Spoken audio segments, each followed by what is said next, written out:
What's up, everybody? Welcome to Gojo with Mike Golick Jr. That is me. With me, as always, Brandon Newman. Brandon, what's going on, man? Happy Monday. Happy Monday to you, Mike. I'm getting a haircut later on today, so I'm feeling really, really good. Man, hit him with the fade. Man, I need it bad, too. I'm out here struggling. But anyways, how you doing? How was your weekend? I'm doing good, man. I'm doing good. Got back, was in Waco this weekend for the Kansas State Baylor game. Had a lot Were you surprised by that ass whooping? A little bit. Did Okay. not. I thought those were two pretty evenly matched teams in that gaggle of teams that were 6-3 going into the weekend, and Kansas State felt differently about that. So had a fun trip down to Waco. We hope you guys had a good weekend. Download, subscribe, rate, and review Gojo wherever you get your podcast. 5-star rating, review wherever you get them, and check us out on the DraftKings YouTube channel on the Gojo of Mike Golick Jr. tab, so you can see Brandon's new haircut when that comes up for the rest of this week here. We got a great show for you guys, mostly because we had a great weekend of football. I witnessed a total ass whooping, Brandon, but the rest of the football weekend, especially in the NFL, was pretty insane. Like, we have a legitimate reason to say we may have seen the game of the year this weekend. Yes, Mike, the game of the year, and obviously that's a big thing, but there was the cherry on top to the whipped cream and the base that was just an amazing weekend of football. I literally was talking to Michelle last night as we was going to bed, and I said, watching every touchdown highlight on NFL RedZone, I said, I teared up. I said, I almost start crying about how beautiful the football was that we were watching. She said, definitely mention that on the podcast tomorrow. Because I'm being dead ass. I was like, this is like whatever has happened to this game that has led us here. Whew. Making it really hard for defensive backs to touch wide receivers. Won't he do it? And hey, hard for defenders to do their jobs in general. Yes. And still, we're here. I was gonna say, you want to be a D lineman and try and touch these quarterbacks? I didn't think so. You're not going to get in the way of us enjoying this football. No. Man. I almost feel like it's worth the penalty deal for the defensive lineman. Speaking as a defensive lineman, like I would finish on Patrick Mahomes and take that penalty every time. Every time. I really don't like the way you phrase that. Finish all on him, just God, no. Just he'll know when I'm coming. You know what I mean? No. He'll hear the footsteps. Yes, Have heavy feet. The footsteps. We won't even get to Patrick Mahomes' game. That's how good the Minnesota Vikings and Buffalo Bills game was, man. Like, we all knew we were watching a classic, but I think once we hit the fourth quarter of that game, because for the Vikings, that was a game where, once again, they found themselves having to rally. They were down in this game. They were down really in the last 2.5 minutes of this game, where I saw the stat on ESPN that they had rallied when down entering the last 2.5 minutes or less of the game 5 times this season. They're 7-0 in one-possession games, which is both unsustainable and a testament to how good that team is. Mike, I hear you say it's unsustainable, but it just sounds like a real football team, doesn't it? Doesn't it just sound like you say it's not? You say it's proof that it's not going to happen all the time. I say it's proof that it can happen. I mean, it's proof that it is happening right now, that this team has had to operate in some very tight quarters. They're winning games in a phone booth right now, but they're winning them. And so regression usually comes in the following season. We can have that conversation eventually, but for right now, Brandon, they got the win that they had been searching for, right? We had talked about the Vikings not having a quote-unquote signature win, about how they had faced 3 backup quarterbacks in certain games, about how the one good team they had played with a starter was Jalen Hurts' Eagles team that thumped them pretty convincingly. And it's funny, I still look at a game where the Bills had 3 turnovers in the fourth quarter and overtime that Josh Allen was a part of. 2 interceptions and a fumble that's part of a wild swing that we're going to talk about of plays. But looking at this game, you needed that. And part of those were forced. Patrick Peterson played one of those throwback games at defensive back for the Vikings and made that happen. The Vikings, I believe, are legitimate Super Bowl contenders now, in that they've gone out and they've gotten a win against one of the teams that they would need to coming out of the AFC. There aren't that many teams to really consider in the NFC this year. It's really been them and the Philadelphia Eagles that have been the only consistently good teams as we look around and wait for the old quarterbacks, wait to see if the Super Bowl contenders or anyone coming out of the NFC West is going to make this thing work. Like, they've been the only one outside of Philly, and since they got beat by Philly pretty badly early in this season, they've played a lot better and been a part of these games, and they've got Justin Jefferson and you don't, and I feel like that alone might be worth putting you in consideration for the ultimate prize. Yeah, I'm like, I am fully on this train for the Minnesota Vikings. I've been trying to claw at this for a long time, this scab, to try to believe that the Vikings are actually Super Bowl contenders, because they've looked like it plenty of times, Mike. They've been competitive against good teams, but I think the NFL as a whole right now feels a little bit more competitive than it has. And for them to be winning these games with a new head coach, with it seems like everything else is consistent with that team. I think outside of the head coach, right? Like people would come in looking at the Vikings roster and be like, oh, well, they're tried and true. They've been there. They have all the weapons you need. Some over-the-top guys that aren't doing over-the-top things like Adam Thielen, but that weapon is still there on that offense. And then Kirk Cousins is looking more and more like a quarterback that will win a Super Bowl every day or every week we see him play. So, and that's the interesting part in this game. I think when you look at it side by side and you look at what these two teams did, because this towards the end was two fighters trading haymakers. Buffalo had gotten up early in this game. That's why you had the Vikings having to battle back. But when it came down the stretch, it was big play after big play in a game where Justin Jefferson and Stephon Diggs both had some monster stats in this game.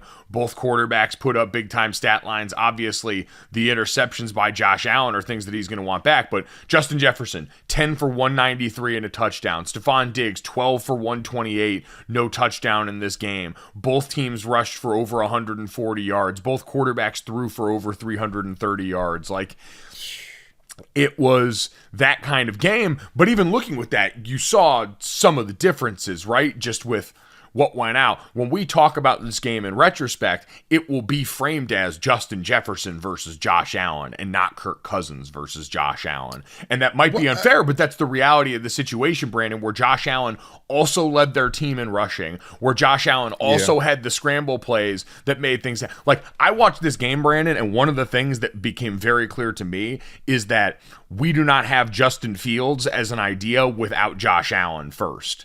Because Josh Allen is doing all of the things that we now love for Justin Fields as far as being a dynamic rusher, being one of the deadliest. What do you mean don't do that? Lamar Jackson still exists, and that is why Justin Fields is who Justin Fields is. Like Josh Allen, keep in mind the Buffalo Bills wanted desperately for Josh Allen not to be their leading rusher. That's why they got all these damn running backs in this draft and picks and moving shit around. Like, they've stockpiled running backs only to have their quarterback be their leading rusher this entire season. So that is fair to bring up Lamar Jackson. The only reason I use Justin Fields and Josh Allen is just because Justin Fields is bigger. Like, Justin Fields, size-wise, I think is a closer comparison to Josh Allen. Now, I know that Lamar Jackson's beefed up this season and all that stuff. Yes. But you're right. But it's a difference. But like speed-wise, Justin Fields is probably the second fastest quarterback to Lamar Jackson, but it looked so similar because we know with Lamar Jackson too, so much of that is in the design run game. That certainly shows up for Justin Fields, but just seeing Josh Allen scramble, it gave me so many of those same feelings on a day where I think Justin Fields rushed for like 140 yards again. Justin Fields, I'm done.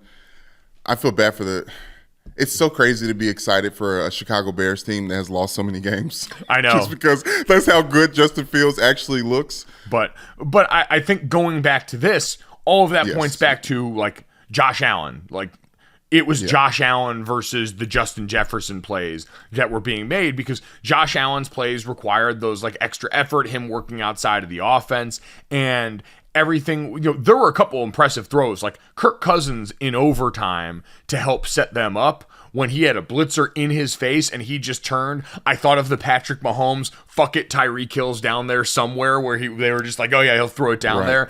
He turned and burned that thing over to Justin Jefferson and made that happen in a way that was really impressive on the part of the quarterback. I don't want to take that away from Kirk Cousins in a game where he was statistically really impressive, even after overcoming 2 interceptions to start that game.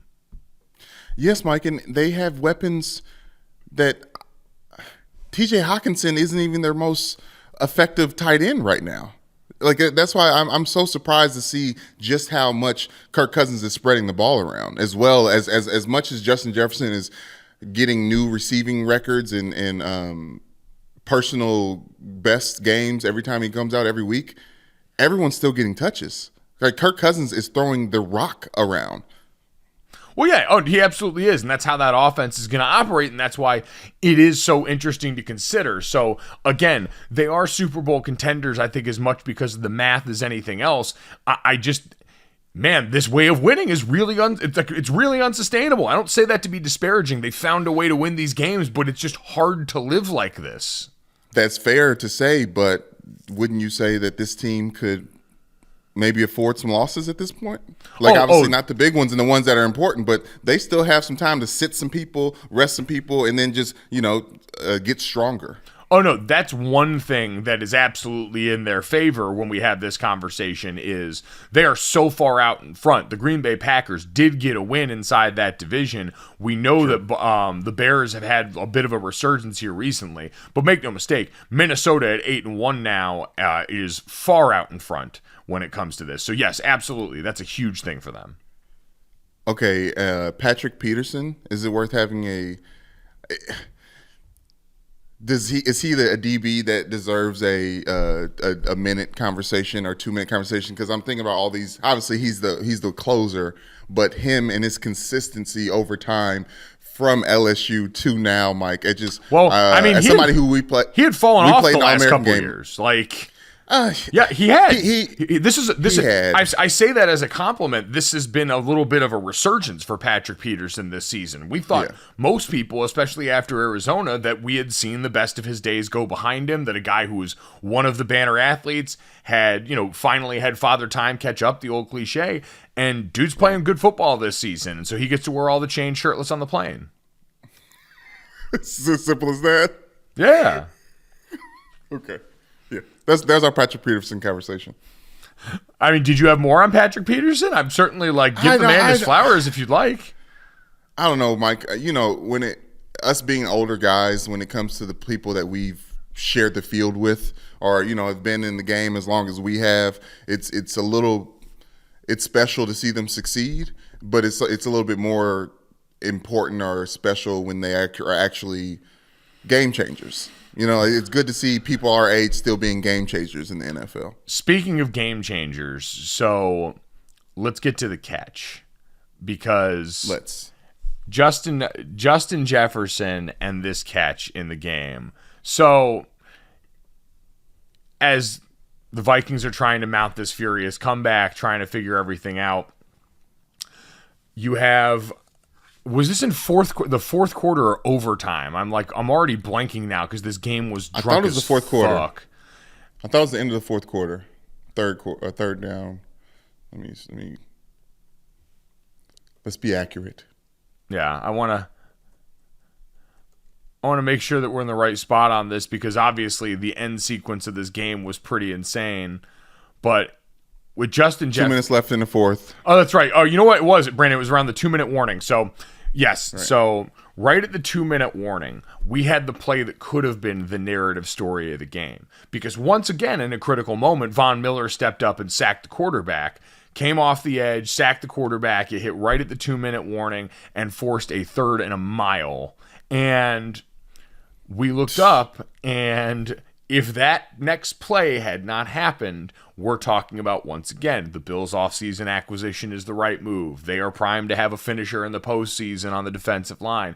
The very next play, you had Justin Jefferson go up for what might be not only the catch of the year, but Brandon, like, we can have a conversation if this catch finally usurps the Odell Beckham Jr. 3-finger falling away catch as the most impressive catch that we've seen in like modern pro football. It was that insane as he was tied up with the defensive back, went up with one hand, and then seemed to only be able to keep it off the ground because he was grappling with it between him and the defensive back's hand. It was one of the strongest things we saw on the field the whole day.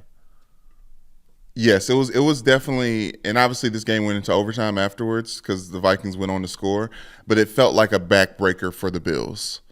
In the way that David Tyree catch was the backbreaker for the Patriots in that Super Bowl. Yes. And also let me add real context to this. It was 4th and 18, Mike. Yes. Like we are trying to I say third down because in a football guy's mindset, like that's the biggest down, right? Like that's the important one. No, it was 4th down.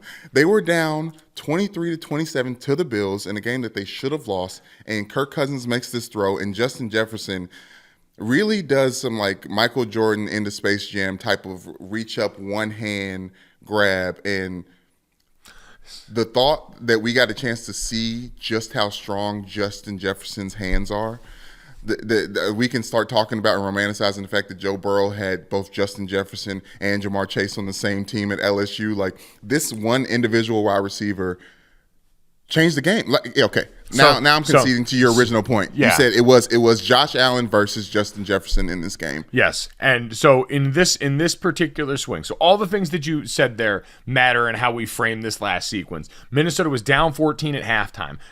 Kirk Cousins came out and threw a pick on the first drive of the second half. You have this that missed extra point by Greg Joseph that makes it 23-27. So now Minnesota has to go for the end zone on this drive. Von Miller gets that sack at the 2-minute drill, 4th and 18, the catch, that incredible moment. That leads to 4th and 1 for the Vikings down on the goal line, a quarterback sneak where Kirk Cousins gets stuffed, and we think the game is over.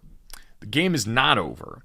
And Josh Allen and the Buffalo Bills get under center to try and burrow out of their own end zone and end up fumbling the snap for a touchdown that puts the Vikings up.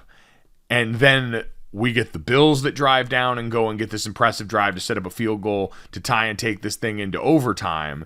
And it was Minnesota leaning on the run game in overtime can certainly laud the Minnesota Vikings offensive line that I thought protected really well for the vast. And I know that sounds weird to say in a day where Kirk Cousins took 4 sacks technically, but you look at the majority of the day and you adjust for the quality of competition across from them. And for the most part, Kirk Cousins, 1, maneuvers in the pocket very well, but also 2, had a lot of time to deliver throws to all the receivers that you mentioned, but they leaned on that ground game to get them in field goal range in overtime. And then of the Josh Allen turnover plays, again, 3 turnovers in the fourth quarter in overtime, 2 interceptions and the 1 fumble. Really, to me, the last one in overtime was the one that was the real head scratcher of the 3, right? As far as being a bad play, because the first interception was on 4th and 2 down by the goal line, and he said it out. He was very candid after the game. You're going to try and give that one a chance. I'm not just going to take a sack or throw it away. It's 4th down. We're already going to be turning the ball over on downs. I'm under pressure. Let me just throw it up and give somebody a chance. The fumble on the goal line, obviously that's a quarterback center problem and figuring out, who aired where. Those are tough situations. Having been under center in a spot where you're backed up like that and you're the offensive line in front of the lineman snapping the ball to the quarterback, you're usually down. My dad always described it's elbows and assholes down at that point. So you're down there leaned forward. You're trying to dig out while also getting the football back there. The quarterback's leaned forward. He's thinking about that. All of it's so different. And listen, you practice these things over and over again. It's something that they should have, but in the stress of that moment where you are on the field, it all gets heightened, and any little mistake like you can have in that exchange leads to what exactly we got right there. So I'm not excusing it. I understand these guys are pros and it's part of their jobs, but I'm just telling you, in that situation, it's really hard to think about moving the 330-pound guy in front of you, leaned forward in a stance that's more than what you'd usually be doing under center, and then getting the ball back there to a quarterback that's worried a lot about the same things. Yes, but I will. The only reason I want to push back is you saying you practice it a lot, and obviously I think you do practice it a lot. Goal line is a big thing, but it's always the defense with their back against the goal line. Defense with 99 yards at their back. That's a whole different ball game. Those 4 downs, you're thinking safety territory, you're thinking touchdown territory. So I want to say that the defense, it's very difficult to replicate that for a defense because their ears are pinned back so much that you often see those, not often see, but you can see those big chunk 99-yard run plays and things that happen because the defense is so, like, the box is so loaded and they're so focused on getting points when they're right there at the goal line. So I know this doesn't happen often, Mike, but like a onside kick to start the game that the Jacksonville Jaguars did against the Chiefs on Sunday, like, I love seeing it happen because I know it can happen, and once it does happen, everyone else has the fear of God in them again, right? Like, it's like, it could happen. Like, no. Defense gonna go score that ball, especially if the offense is backed up trying to get out. There were a lot of people that wondered, because at that point Buffalo was up 3 points, if that was intentional safety territory. And as someone who was a Vikings in the points better, I was certainly into that. I think there was too much time left. There was about 44 seconds left on the clock, and that was one of those situations where Minnesota had 1 timeout left, and if you could have gotten out a little bit and just gotten a sliver of daylight, forced Minnesota to burn that timeout, and then maybe gotten 1 more playoff, then when you're like under 15 seconds and you're talking about taking a safety, I think that might have been more viable. Someone could fact check me on that because most coaches have hard and fast rules on when you can go to something like that or in what situations. Right. But in my mind, that's a little more of a last resort because I don't know if you'd want to give 2 points to the opposing team, and then especially for a team that's been able to move the ball as well as they have at that particular juncture, give them a chance to potentially drive for a field goal, even though, like we said, Greg Joseph had already missed an extra point in that game. So, tough sequence there. I wouldn't say I'm worried about Josh Allen just because the fact that he was able to perform this well in a game where we weren't even sure he was going to play checked the most important box, which was, he didn't look like, there were maybe a couple of throws where you could have waffled about what that, UCL injury, for anyone that missed it. He had come into that week with an injured ulnar collateral limit, which is the Tommy John ligament, pitcher's arm. And, they had checked on that and the surrounding nerves. And we had talked about it on Friday. Like, man, maybe he shouldn't play this game. And they made it overwhelmingly clear, the reports that came out from the insiders saying that the Bills organization had checked with a bunch of different doctors and double and triple checked that he cannot make this worse by being out there on the field. We saw him on an interception try and punch out a ball and looked like he might have aggravated a bit. He stayed down on the ground for some extra time. But Brandon, him going out, part of the Josh Allen allure is Josh Allen taking chances with the football in certain places where most others wouldn't, because he's got the ability to make those plays. Now, we're in a couple game stretch here where we've gotten a little bit more of the old Josh Allen than we had been used to in quite some time based on his trajectory. And I'm not going to reach too far and bring up the fact that, you're dealing with different coordinators and all that stuff. They've been playing really well for the beginning stretch of these games, and I trust that he will again as he gets healthier, provided that's a thing that we can get. But he checked the most important box, which he went out there and played really well despite that injury in this game. So I wouldn't say I'm too worried about the decision making. Again, the breakdown of those turnovers, I think only really one of them was a truly bad decision by Josh, and that last interception by Patrick Peterson. But for them now, I mean, they have lost the lead in the AFC. They are a half game behind the Dolphins in the AFC East. So they're all of a sudden back in that mode where, like we're talking about with Minnesota, they're so far out in front in the NFC North, and outside of Philadelphia in the NFC, they really don't have a lot of competition, or right now at least. For Buffalo, they're kind of back into it again, where for so much the conversation had been about, the playoffs going through Orchard Park and home field advantage, and now all of a sudden that's not a given anymore. Yeah, Mike, and something you said earlier in this podcast keeps ringing in my ear over and over and over again. You said regression usually shows itself the next season. And I think the Bills have been seen as the best team in football because of that AFC Championship game that they lost last year, and then obviously adding Von Miller to the mix and, all the things that they've done. I think they've getting rid of Cole Beasley. I think they've proven to be one of the best teams in football, but I think there is a reality that there is some regression there. Well, I think there's change there, and I think also your quarterback being, asked to do so much in this offense is always going to make things a little bit challenging. We've seen, even for Patrick Mahomes this year, they've won a bunch of close games, in large part because, you lost Tyreek Hill, which is certainly a factor, but Mahomes has been able to overcome that. I think Buffalo's going to be fine. I think that's kind of largely my takeaway from this is Minnesota got a really good win, winning games the way that they've been forced to this year. Buffalo was still a team that was ahead by 2 scores at halftime and was ahead by double digits going into the last 2.5 minutes of this game. So it was like earlier in the season when the Ravens lost to the Dolphins. They were the better team for 3.5 quarters of that game, and then one team managed to finish really well on this. But the Vikings have done that long enough this year to be looked at and say that's part of how they win, and you've got to give them enough credit for that.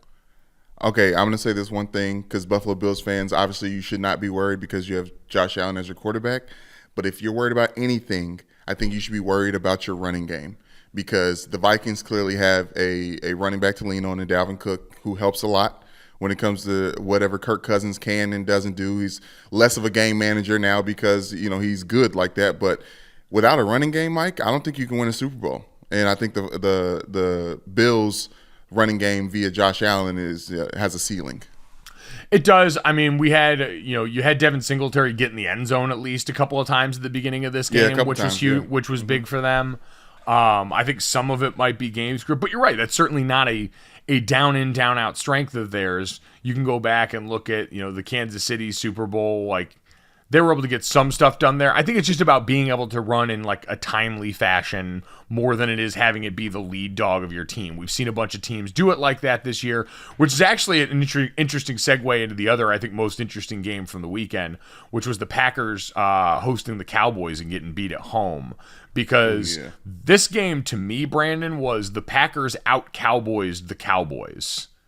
Like, the Packers went out there and were able to win in the ground game, to go and beat them up front, and do that in a way that had really been the calling card for the Cowboys. Okay, I thought it was more on the Cowboys embarrassingly losing leads and things like that. I thought you were throwing shade, but no, statistically and strategically, they were playing like the Cowboys. Yeah, I say they had over 200 yards rushing in this game to go along with 200 yards passing. It was that kind of balanced attack that, quite honestly, Brandon, when we had talked about 2 weeks ago when the Packers played the Bills close before their loss the next weekend, this is some of what we saw was them relying more on Aaron Jones and A.J. Dillon than on Aaron Rodgers to go out there and just make everything happen. And don't get me wrong, part of this game was Aaron Rodgers making a big-time throw where he sticks it in the chest of Sammy Watkins, Aaron Rodgers and Christian Watson connecting on some of those downfield shots that have been eluding this offense for so much of this season.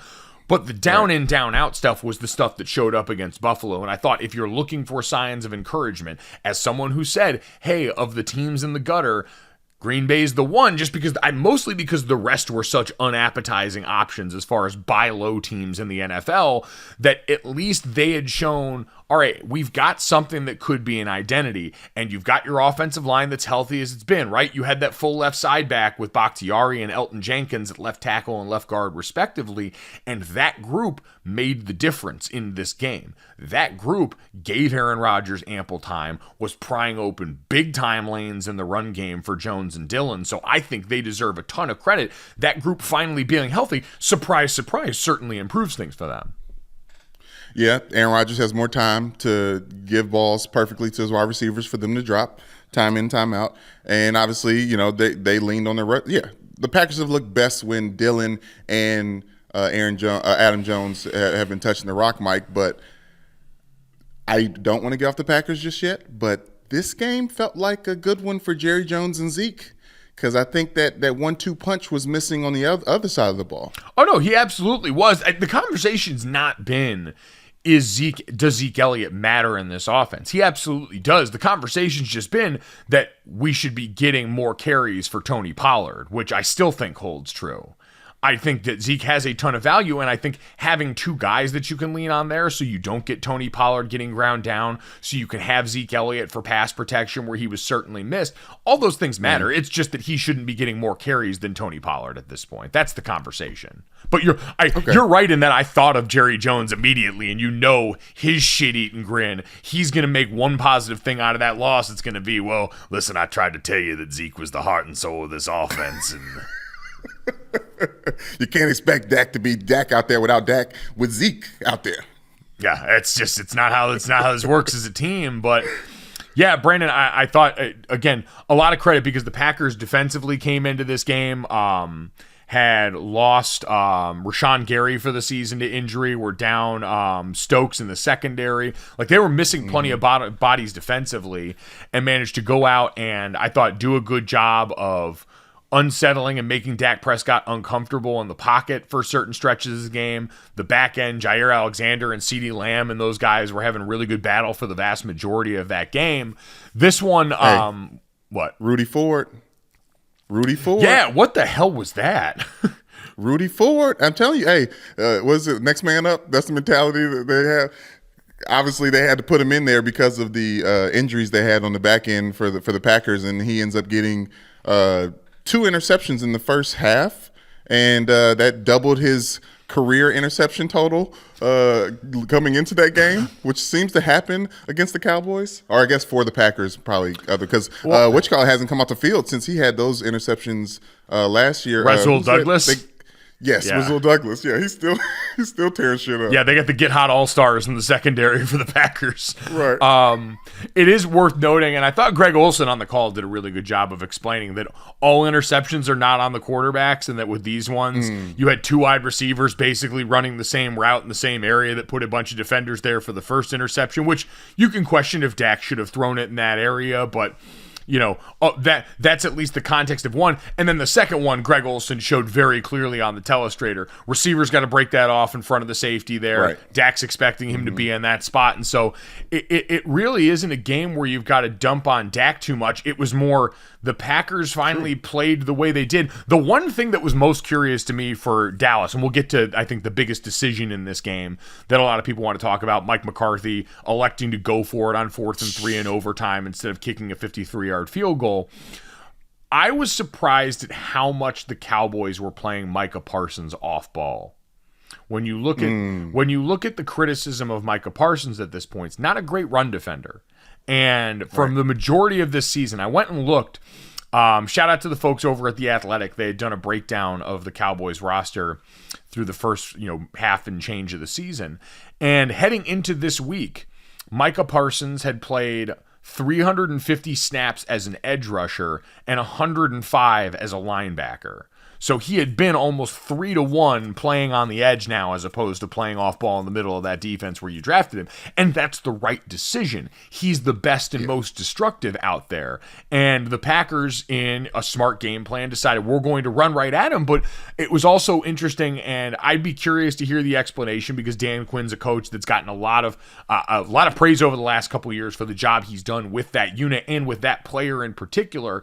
But it seemed like he was in the spot where he was least effective for the most of that game.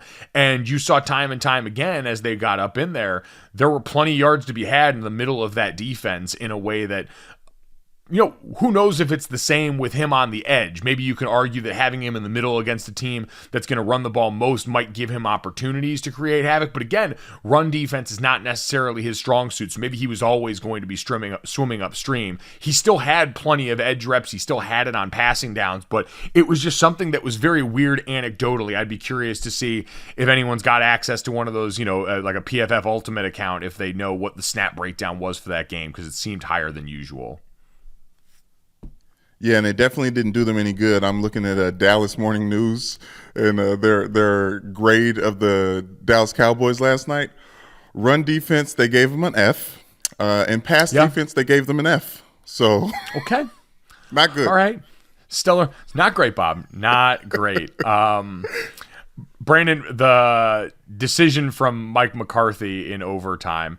How'd you feel about that? Because I personally, I was really excited. It was so funny in this game to think Mike McCarthy, when he left Green Bay and got the job down in Dallas, part of this had been the conversation about McCarthy and analytics and him saying, hey, I've gone and studied this while I've been away and I'm ready to go. Him and Jerry Jones had that weird sleepover and he brought his analytics book and he's like, look, Jerry, I do analytics now.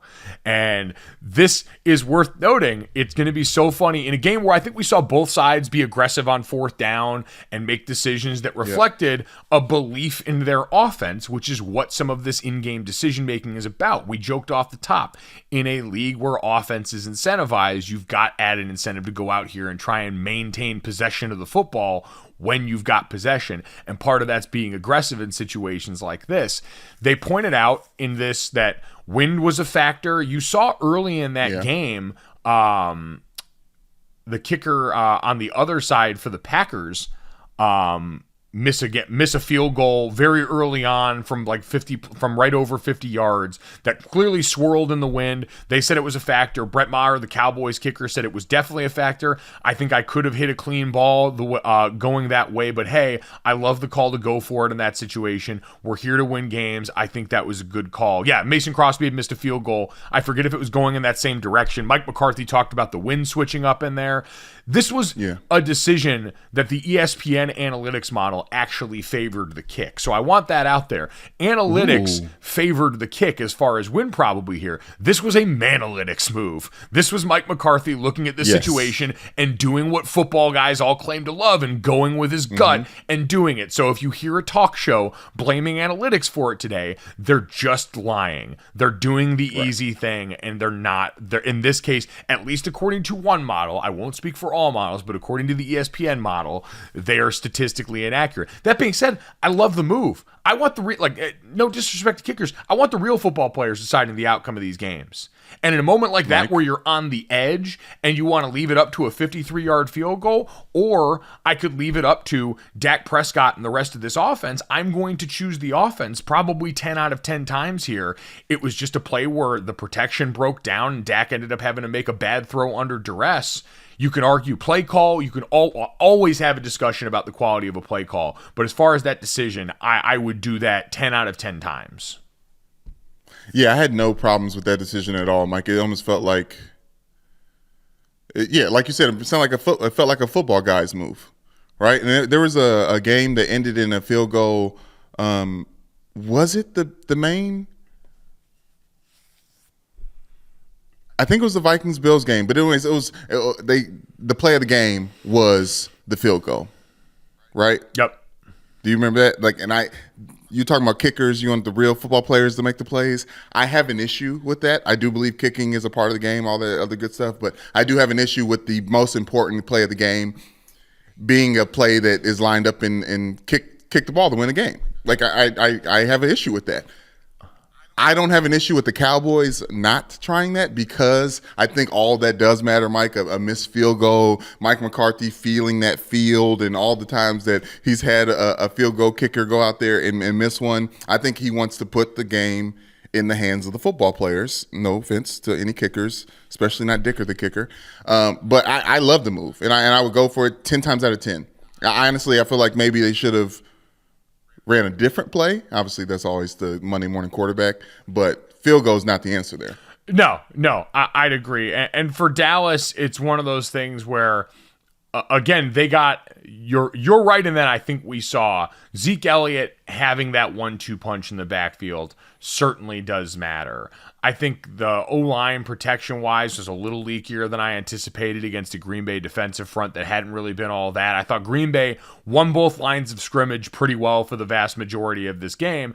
I don't know if I'm going to believe that Green Bay's all the way back necessarily. I want to see them be able to stick with this a couple of games in a row because I thought they let their foot off the gas as far as going out and dominating on the ground against a Lions team that should have been primed for that to happen. And the problem with this also is the road doesn't get any easier. They have the Titans defensive front, and then they're on the road at Philadelphia on the 27th. On the road. It's the Thanksgiving game.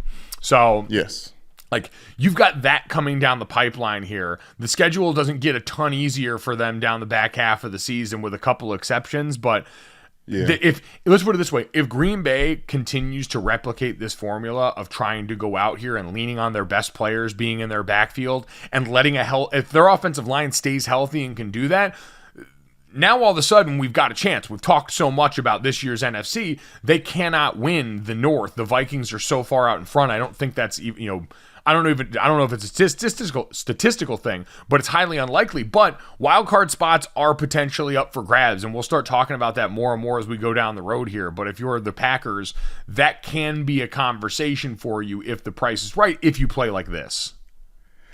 Mike, I don't want any spoiler alerts here, but in that division, obviously the Vikings have it wrapped up in NFC North, but last game of the season, January 8th, is the Lions versus the Packers. The Lions, who are one game behind the Packers right now, on their own 2-game win streak, right?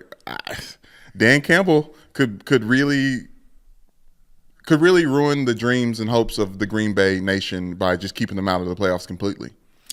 So Green Bay right now, if we really want to keep score at home, in the playoff picture that again is expanded, Green Bay sits at 9th right now in the NFC at 4-6, with 7th place being the San Francisco 49ers at 5-4. So there's not all that many games separating everyone involved. That'll be a bottleneck conversation, again, with an expanded postseason. And so a signs of life for both the Bucs and the Packers in the same weekend here, which is pretty wild as we've waited for these old quarterbacks to do something. You got a little bit of vintage Aaron Rodgers in this game, but got to rely a lot on that ground game. So good win for the Packers. Tom Brady. Yeah. Tom Brady, yeah. He went to Germany and got praised. And, is this a thing? Tom Brady winning in 4 different countries? Like, there maybe the old quarterbacks just take a little bit longer to get going. Like old people. Maybe. And don't want to make too much about it, but Tom Brady had a life event, and since then he's undefeated, so... Ooh. Anyway, Brandon, maybe he has been a recipient of roses in the past for you. It's Monday around here. We do roses on this show. We hand out each 2 roses to deserving candidates, bachelor and bachelorette style, people that we want to bring with us to the rest of the week who we think have gone out and earned their place in the competition going forward. Brandon, you have given roses, I believe, to Tom Brady, or at the very least, people involved in situations surrounding their relationship. So, Brandon, do you want to give out your first rose of the week? See if it's one of them. Yes, I do. And also, you nasty, because I see what's on the second half of your first rose. Yeah. We'll talk about that later. But I was going to give this rose out second, but might as well give it out first since we just talked about the Packers for 20 minutes. Christian Watson. Christian Watson, the rookie second-round pick from North Dakota State, had his coming out party, Mike. He struggled to stay on the field. Okay, don't do that, Mike. Don't do that. Mike's doing the listing thing. Oh, that's what he did. That's what he did. I'm doing his celebration because he had 3 touchdowns in this game. Yes, thank you for that. I'm sorry. I thought you were teasing me and like, this is the good things about Christian Watson. 1, he's been injured and was out for all training camp. 2, drops balls all the time. 3, dropped a 75-yard potential touchdown at the beginning of this game. So he dropped the first 2 balls that Aaron Rodgers threw his way. Aaron Rodgers looked over at Matt LaFleur and gave him that "I told you so" look, and he bummy. Him cursing out Matt LaFleur after that 4th down call was some wild boy shit, man. Looked directly at him and was like, "What the fuck are you doing? What is that call?" And then realized once he was like, okay, like this may be too hot, did the "I'm turning around and I'm yelling at you while I'm walking away" thing. Like, I was like, ooh. Yeah, that was spicy. If it were not for what they did in the rest of that game, I thought we were going to see that. And we still will probably see that play run on First Take and the like about 1,000 times today because it's Aaron Rodgers. Yes, I mean, yeah, and it's the Packers. And this was great. And obviously Christian Watson was supposed to be the person that, along with the other one that didn't play because his his ankle's messed up. And I'm not mentioning his name because I have him on my fantasy football team and I'm so pissed at him right now. But Watson ended up with 4 catches for 107 yards, 3 touchdowns, as you mentioned, 2 of those in the fourth quarter of that game, that big game against the Vikings.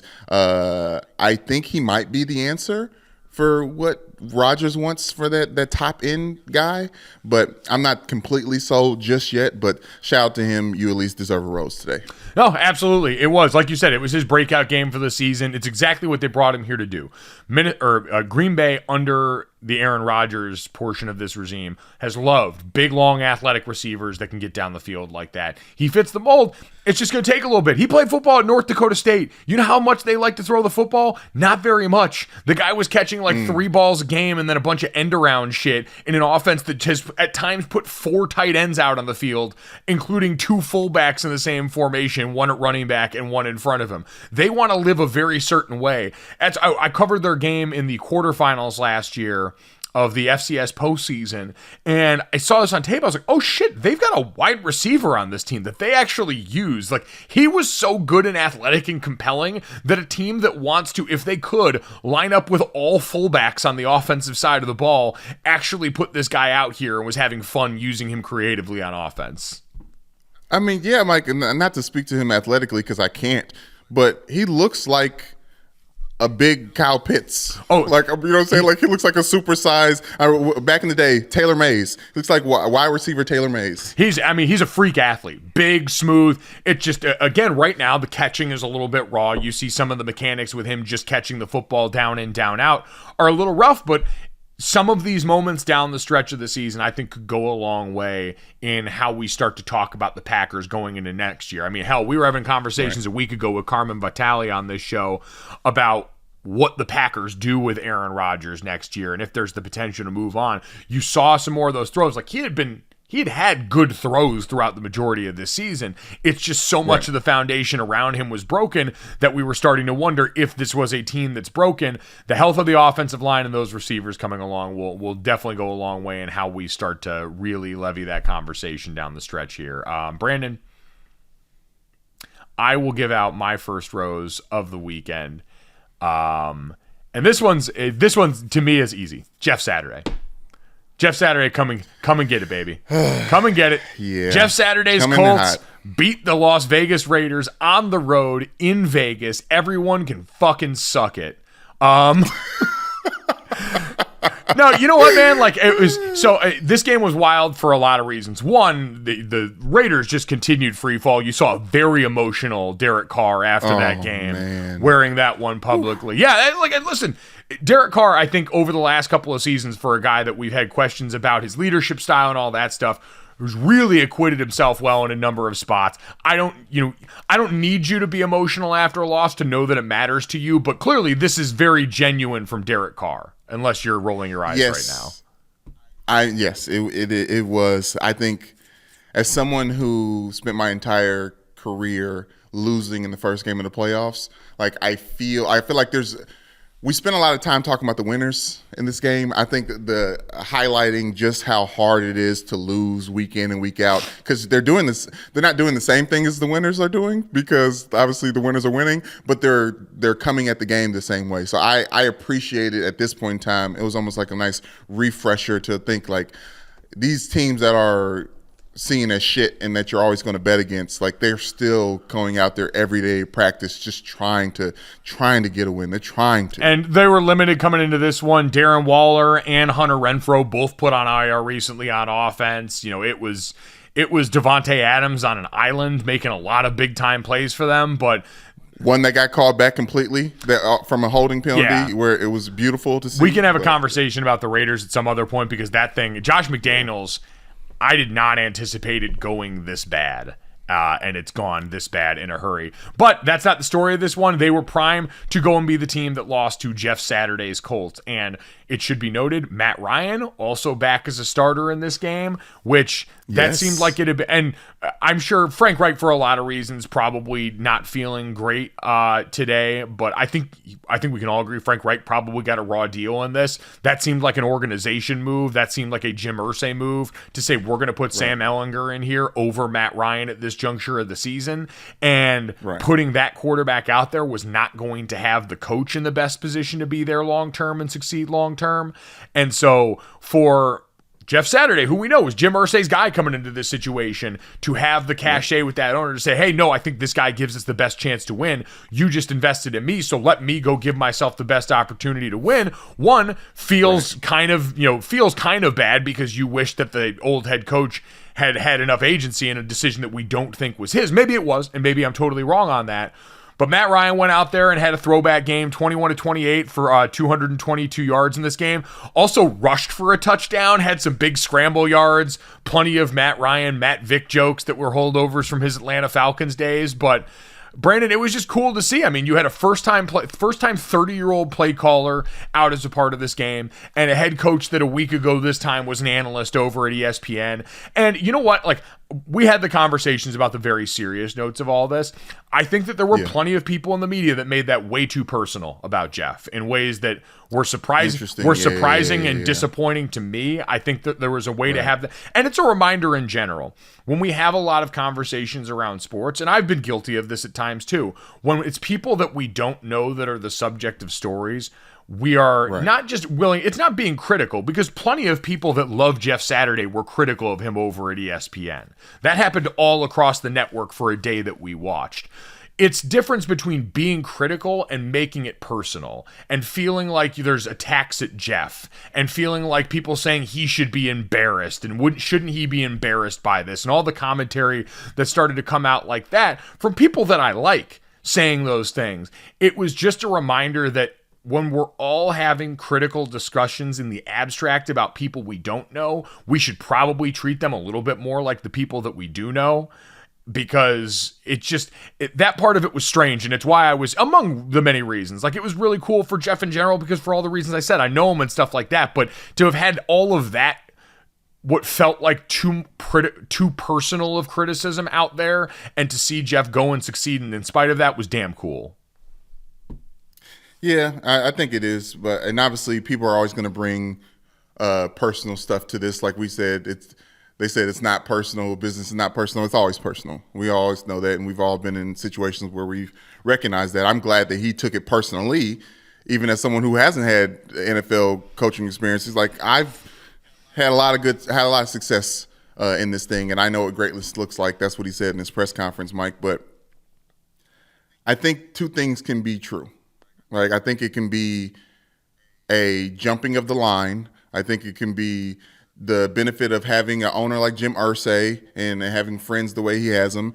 And Jeff Saturday can also be a good manager of men, a good leader of men, a good football coach in general. So obviously this first game is big and great, but I'm happy that overall that he gave everyone off on Monday. Yes. He gave the whole team off, Victory Monday.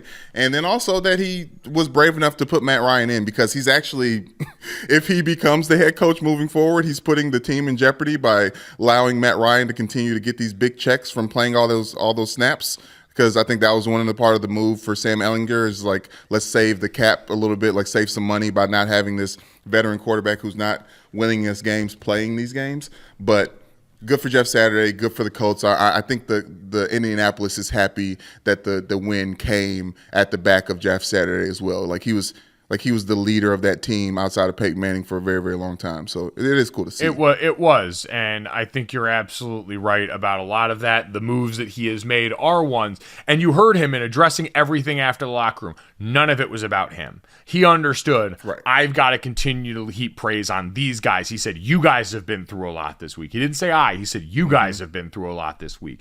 You guys stepped up. He did what Leadership 101. The praise went out to everybody else. The conversation was about everybody else, and he gave him a day off on Monday, which is just good business. That's a man who understands how far that doggy bone can go inside a locker room, and you heard all that hooting and hollering. Coach Saturday seems a lot cooler when that happened. So again, yeah, I got no problem with people being critical of the move. I did have an issue with how personal some people seemed to make it, and I was very happy for Jeff Saturday on the back end of that to be able to get a win against the Raiders. Brandon, who's your second rose going to? Mike, my second rose is going to the best Watt brother to ever see the NFL, and that's TJ Watt. God. TJ Watt is back on the field for the Steelers. He helped them beat the one of your dad's favorite picks going into the season, the New Orleans Saints. I can't let him go with that one. But yes, the Steelers beat the Saints 20-10, and the Steelers are 2-0 with TJ Watt in the lineup. I know it's not direct apples to apples, but he made a huge difference in this game. And also shout out to Mike Tomlin.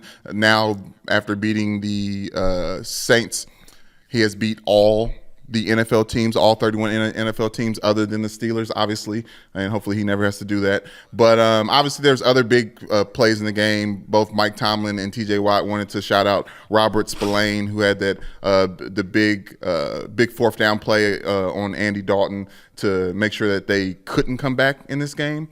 But I think TJ Watt just makes a huge difference, Mike. I mean, he's just a monster. He had a lot of big plays. I don't even know his stat line, but he still deserves a rose for this week. There we go. I feel like TJ Watt's one of the few multi-time rose recipients for you so far. When in doubt, ironically, being a Ravens fan, you go to the Steelers edge rusher.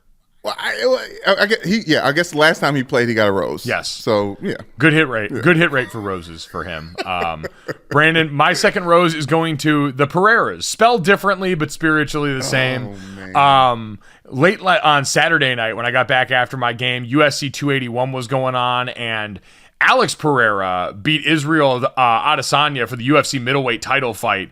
Was going into the fifth round down 3-1 by I think most people's counts in how they had scored that fight, and ended up knocking him out there. The two had fought twice before in kickboxing, which is where Pereira and Adesanya both came from. This was only Pereira's fourth fight in the UFC, and now he is the UFC middleweight champion after that knockout. Wow. And it was wild. He was like the Terminator. He's a much bigger guy than Izzy was. They had to cut weight to get down, but you saw at the fight, the way these guys all kind of expand back to their weight was so much bigger, and just kept Terminator walking him toward the cage and hit him with that two-piece to finish things off in that fifth round and get that win. I'm sure we'll get the rematch now, but cool one there. But the real one, Mike Pereira, the NFL rules analyst, was on the call for the Seattle and Tampa Bay game, and they had him in what looked like a home studio or in a different location. He wasn't out with the rest of the crew. Well, they were in Germany, Mike, and he stays in studio in L.A. Well, he has a studio for the rules analyst. I was going to say, maybe they had to do this because his freak ass. So they saw him at some point. They went to him with a rules thing, and he clearly did not think that he was on camera. And he gave him a little tongue action. All of a sudden, you saw in the middle of this, he was still on camera, clearly didn't know it, looked off screen, saw somebody, and then gave him a little tongue wag. Let him know what time it was. Little tongue waggle, like live on air, Mike. That's why, like, I appreciate all artists and how they get in their own bag individually, but for Mike Pereira, for the Fox NFL rules analyst, for him to be getting in his bag and about to give his opinion on a controversial play, it really is just fodder. So the color and the play-by-play don't have to talk about this. Yeah, during all this dead time. It's so they don't have to know the rules quite as well. Here's the guy whose job it is to know the rules, who at the same time is like, you know what? This is free advertising. Look at what this mouth do. True. Look at what this mouth do. And Pereira is a very funny dude. I worked with him a lot when he was on Fox, and he's a man that would tongue waggle during a quick break. But gosh, Mike, I don't know how are these people supposed to know when the cameras are on? Don't waggle your tongue. I mean, a producer is supposed to tell you when you are on and off camera and when you are allowed to be a very freaky ref. And that. Well, that's why I'm worried about that. He was waggling his tongue at a producer. Hopefully, it wasn't anything out of bounds. But geez, was that a moment? That was an incredible moment that will live virally on the internet for at least as long as Twitter still exists. Those are the roses this week. At Gojo Show on Twitter. If there's anything or anyone that we missed over the weekend that was certainly deserving. Brandon, not deserving of a rose would be my picks from this weekend. 6 thick picks that we give out on Friday, 3 college, 3 pro. Another 2-4 weekend in the books. Not feeling great. Overall record this year, 25, 38, and 3. And that's because in the NFL, Seattle plus 2.5 ended up being a loser, although that one got really close late. The Seahawks trying to mount that comeback at the end, but Tom Brady and the Bucs too much. Dallas -4 obviously didn't cash in the way that things went there. The Vikings +3.5 though. Big ups to them going out and just winning it outright. It was not without a bunch of consternation when Greg Joseph missed that kick. I thought for sure God was just fucking with me. So had that one. And then college football, Tulane -1.5. They go down to UCF, which we've talked about on here, affects the college football playoff rankings, the highest ranked group of 5 team, and their bid for a New Year's 6 game. So that's a little more uneven. I think Tulane still has to play Cincinnati too, so the road doesn't get any easier. Louisville +7 did not cash. Clemson, that game got close-ish at the end, but Clemson responded well the way that you would expect under Dabo Swinney and the way I should have seen coming, but I didn't because I'm stupid. Yeah. And the only thing I can count on this life, Brandon, Wisconsin versus Iowa under 35 points. Now, I didn't have Iowa winning by 2 touchdowns to keep this under 35, 24-10, but the Hawkeyes have found a way, and Wisconsin is not. Okay, just a little tidbit. I saw this on. I don't know how much we respect Darren Rovell, but he said the Bucks have hit the under. They're 8-1 on the under on the season or something like that. So maybe sprinkle that in for the six thick picks, because just to turn, just a little. By the way, early line, and I saw this from Chad Leistokow, who's a Hawkeye sports columnist. Yes. Early line, Iowa at Minnesota this weekend. Iowa's a 3-point. Now I don't know if this is I shouldn't say this early line. You know what? Let me check what it is on DraftKings Sportsbook. Okay, I'm looking right now. I'm looking at it right now. All right, give me the. Not that I have. Give me the early line on Iowa and Minnesota, because by some other places it sounded potentially historically low, but I'm only going to give out our lines on this show because we love DraftKings. Of course, and it you is, should too. It is Iowa +3. Iowa +3, and then what's the over/under number on this game? Oh, I'm sorry, 33. Yeah, over/under 33. Like, we already had earlier this year where they were almost like a 31-point over/under. So Iowa continuing to reset what we thought was possible gambling. That would be an early number to probably get in on the over right now, especially if Tanner Morgan's healthy for Minnesota. Just free advice there early in the week as we start to get on this stuff, Brandon. College football story this week, by the way, will be all in the Pac-12. Alabama did exactly what we talked about. Backed into a corner and down early in this game to Ole Miss. Managed to rally late and win this. TCU went out and had, I think, their most different victory, because usually we've been used to them coming back, and they were in control for pretty much the entirety of the game, besides one random bad snap that led to a fumble recovery for a touchdown by Texas late in that game. TCU wins against Texas, so the Big 12 hopes are alive, but Oregon loses to UW at home, and then UCLA loses weird late nightcap to Arizona, and so now it's a one-team wrecking crew. We said USC was going to be out here as the best potential bid resume-wise. The UCLA-USC game coming up this weekend is a loser leaves town match for the Pac-12. If USC drops a game, all of a sudden that conference will have cannibalized itself out of college football the same way that the Big 12 is at risk of. And now all of a sudden, Tennessee at 1 loss becomes more viable. The loser of the Ohio State-Michigan game becomes a lot more viable. And so there is a lot on the line for this one, as there's been a lot on the line, but some really interesting college football games that went on. We'll get more into that stuff tomorrow, obviously, but that was at least how it sets up for this week.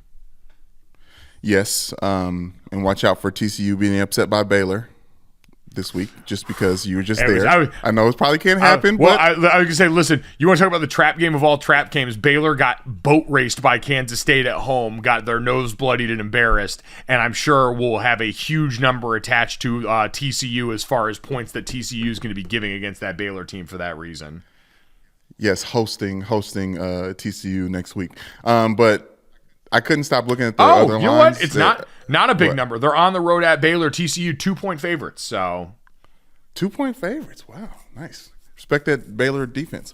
But I was just so stunned by that the Iowa-Minnesota game was the lowest over-under, like in all college football, by a margin of points. But outside of that, Mike, I wanted to give myself a little shout out. I had to make a correction. My no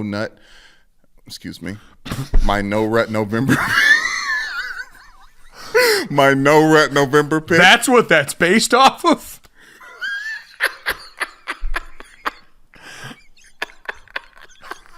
My no rut November pick hit yet again. I had the New York Giants -4 against the Houston Texans. I really don't have to brag about that. They did make it close at one point, but the Giants are real.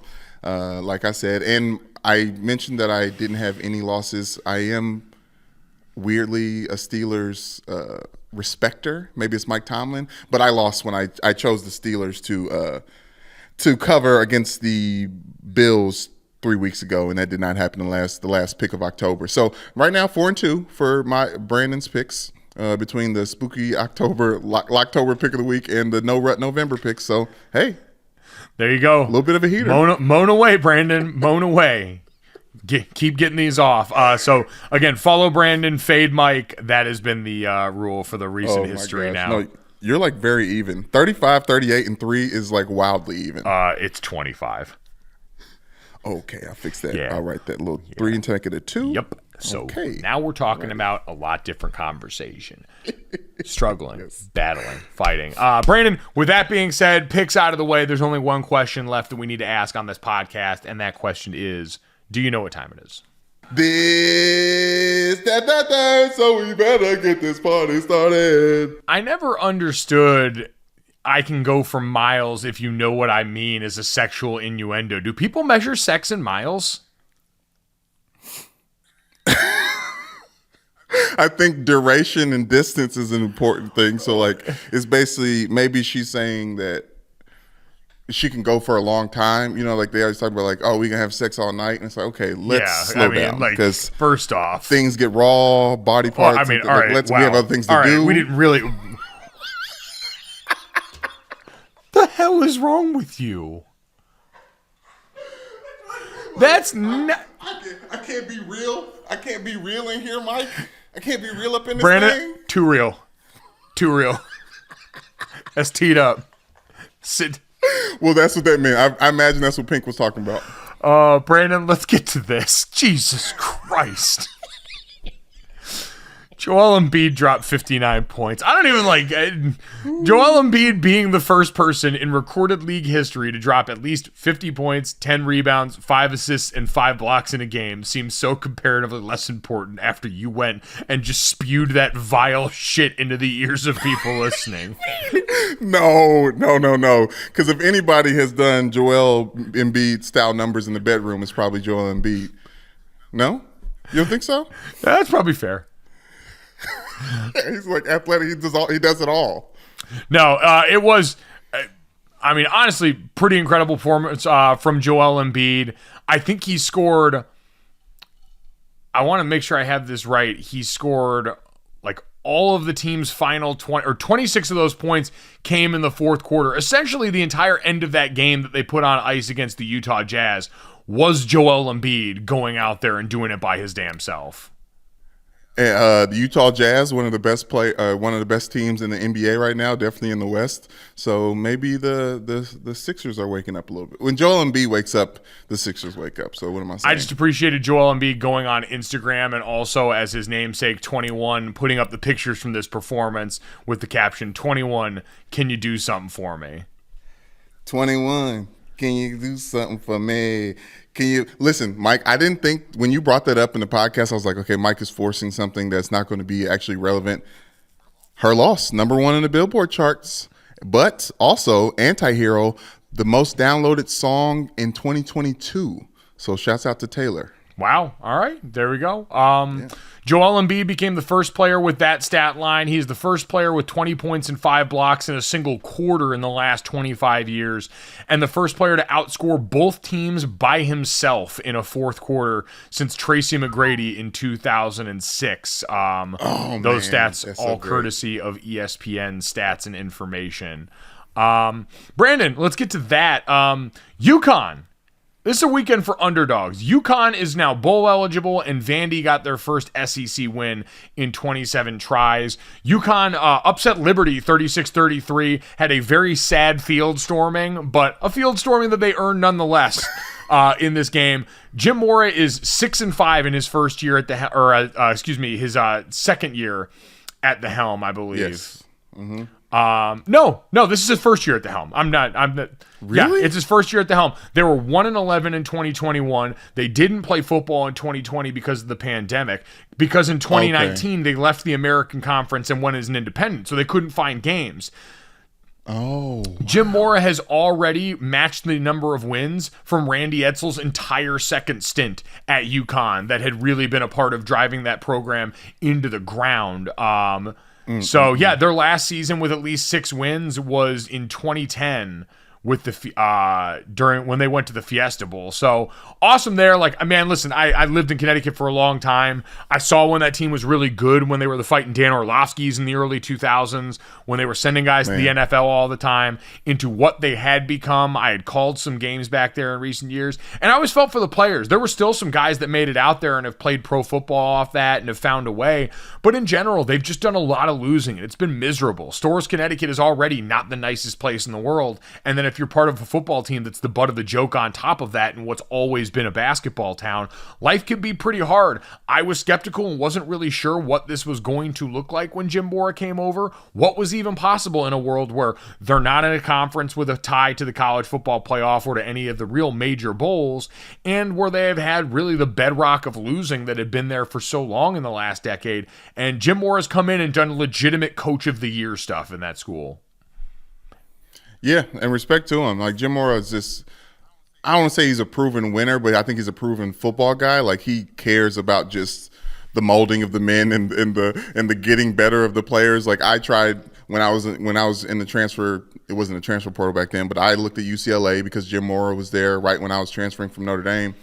And he never called me back, so I went to Ball State. But shouts out to him, and shouts out to UConn. They had already this year, beating Fresno State in October, snapped a 3-year losing streak against FBS opponents. Ooh. Let that sink. They had not won an FBS football game in 3 years. They got a Power 5 win over Boston College. They did this against the Liberty team no one expected. And then Vanderbilt, man. Clark Lee, the former Notre Dame defensive coordinator who had gone over there, got their first SEC win in 27 tries against Kentucky. I called the Vanderbilt-Kentucky game last year at home at Vandy. Oh, damn. And it was a bloodbath. I mean, Chris Rodriguez on the ground, they ate them alive on the offensive front. We know for Kentucky, Will Levis, the quarterback, all these things that were a sell. This season's been a little bit, we talk about regression a lot on this podcast. Definitely been some regression for them with some of the changes. But man, Vanderbilt to come out after that, and last year they launched, it was Vandy United, which is an initiative to go and remake the stadium. A lot of money being poured into that program that when you talk to people, right. Jason Fitz, our friend of the podcast, about what they've dealt with locally down there as far as the school, at times not always being interested in going and funding the athletic program that is a very strong academic institution, one that prides himself on such, being in that Nashville footprint, to now see people at the helm of that school who are alums like Clark Lee, I believe their athletic director as well, who care about that place and are putting the funds into it, to get a moment like this to start to springboard into new facilities that are going to get improved around there, and hopefully a trajectory that's on the up and up. Cool moment there for both involved. So congrats to UConn, congrats to Vanderbilt for going out and getting that win this past weekend. Brandon, someone who did not get a win this weekend, we already talked about Israel Adesanya in UFC 281, losing his UFC middleweight belt. Drake also lost some money. Now that he's done being at the top of the billboard, he has gotten back to his true passion, which is sports gambling, and apparently lost $2 million betting Adesanya in that fight. That's chump change for Drake, though. But I'm glad to see he's into the sports. Maybe we'll hear a UFC reference in his next track. I mean, into Drake's into whatever sport allows him the most clout. Stop. All of them. If that was the case, he'd been on soccer a long time ago. I think he stays true to how he likes to spend and lose his money. And usually he does win a fair amount of it, right? Like he would have made. Because he follows frontly. He's a bandwagon type of guy. Yes, he does the thing where he bet front runners. Like he bet $2 million and would have won $2.9 million if he had pulled out the victory. I think even when he posted the betting slip, he said, now that the album's done, I got to get back on my grind, getting these wins. So leave it to Drake to try and pass off being rich and knowing which teams are the best as being good at sports gambling. Well, I'll say he's in this. He's true to this, like he is other things. He's very popular. Has other rappers that he bets in 3-point contests, and they owe him $80,000 at any random rip of time. So when you get invited to Drake's house, don't gamble him with him in the basketball court. He knows where his shots are. And we also have seen when Drake had that basketball league at his house, there are very specific rules as far as what you are allowed to do and not do when you're playing on the court with Drake. Oh, you're gonna do that. You're gonna do that. No one plays defense on the guy's house thing. Brandon, you think anyone in their right mind is going over to Drake's house and playing lockdown defense on dude? This is, again, I said this before on this podcast, this is like when we were playing basketball with you on the morning of your wedding. You think anyone was going to get in your face, step into the lane and take a charge against you or do anything? You think we wanted to face your wife having to say, yeah, Brandon's ankle's not going to fit into his dress shoes today because Mike felt like setting the tone in the paint and reminding him whose house it was? Well, I'm glad you brought up me playing basketball, Mike, because that's what I was thinking. I was like, of all the people that come over to Drake's house, there has to be someone that plays basketball like me, and that means defense equals hacking a little bit. Like, if I was to play defense against Drake, like, I'd have to be alerted by security that I'm doing too much because this is just how I play. You'd be alerted by 21 Savage at this point. 21, can you do something for me? Can you talk to the Opps next for me? Brandon hit me really hard. We hope you don't think we're Opps after sitting around listening to this podcast. If you enjoyed it, make sure you download, subscribe, rate, and review Gojo wherever you get your podcast. Leave us that 5-star rating and a review. And check us out on the DraftKings YouTube channel. You can go to the Gojo with Mike Golick Jr. tab there and check out all of our guests, all of our videos as those come up. Thanks so much. Enjoy Monday Night Football. We'll talk to you tomorrow.